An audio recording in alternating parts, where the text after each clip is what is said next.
Well, hello. It's been a while since I've made a video. Still wearing a hoodie because it's Saturday, and I haven't taken a shower yet. Not important for this video though. What is important is I finally have been reunited with the greatness of the Steinberger GL2T.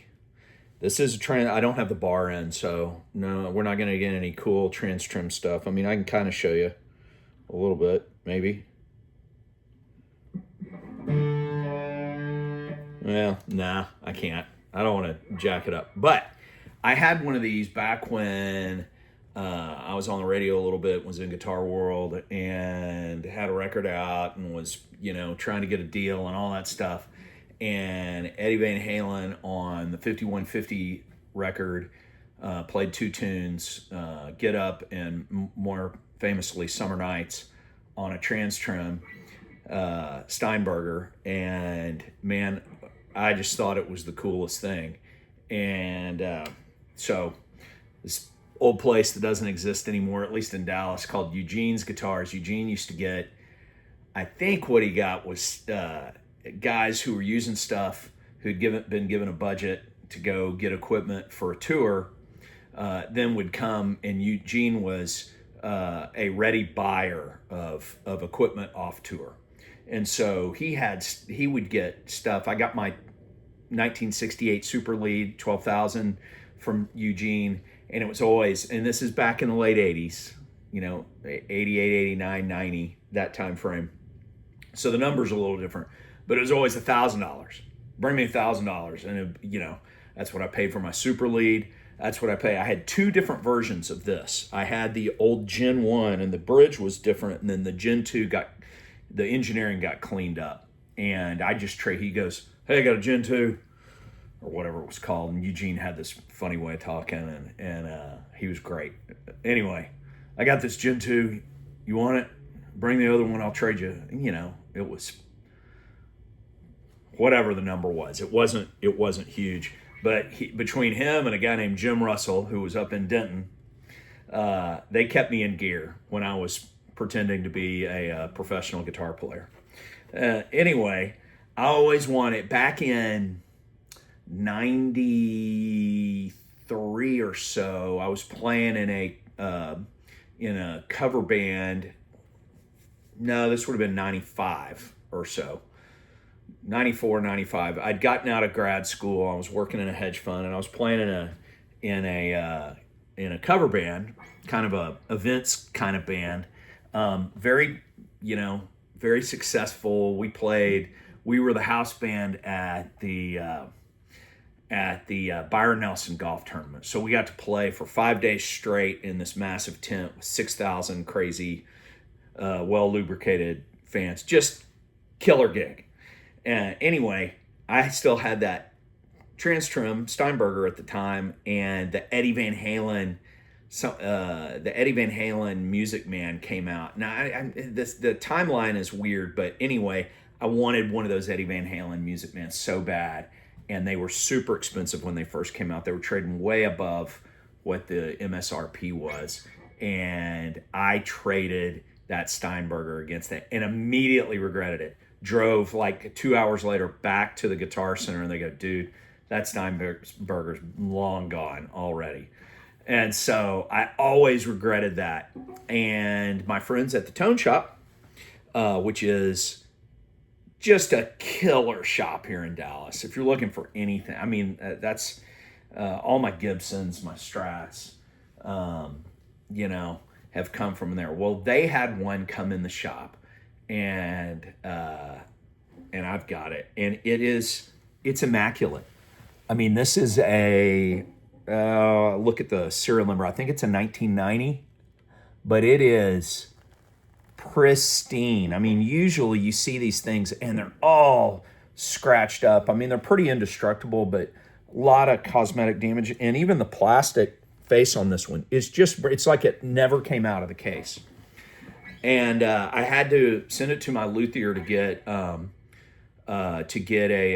once over, fret polish and take the trans trim completely apart, lube it up, and then set it intonate it, and it works great. But the sound on these things is actually pretty cool. Now I'm playing through and the volume's low. My wife's still asleep this morning, so the volume's going to be low. But I'm playing through my Bogner 100B. Now, admittedly, it will make anything sound pretty darn good. But this, the knock on these was they sounded sterile, and but this one sounds really, really good.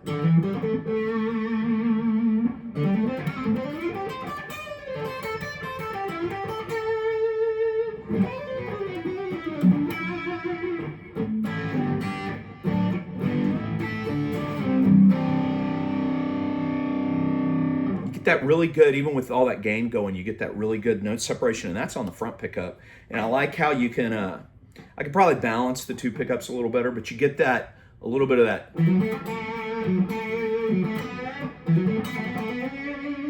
You get a little bit of that two humbucker, not out of phase, but middle position thing, kind of like the Crossroads tone, Crossroads solo tone Clapton had. And then back on the, on the lead pickup,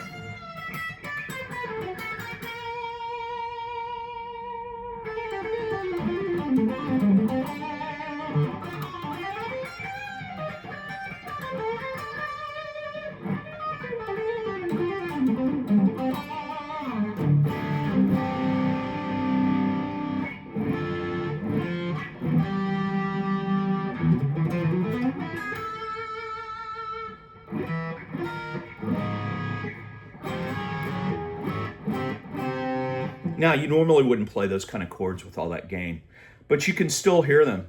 It's a cool guitar. They're kind of stupid expensive. So that's kind of a thing. You spend a lot of money to have this kind of weird deal, but the magic is you put this in it, and I've still got the original gig bag, which is in great shape too. And it's an indestructible travel guitar that always stays in tune, and you can kind of play anything on it. I was playing, I'm not much of a country player.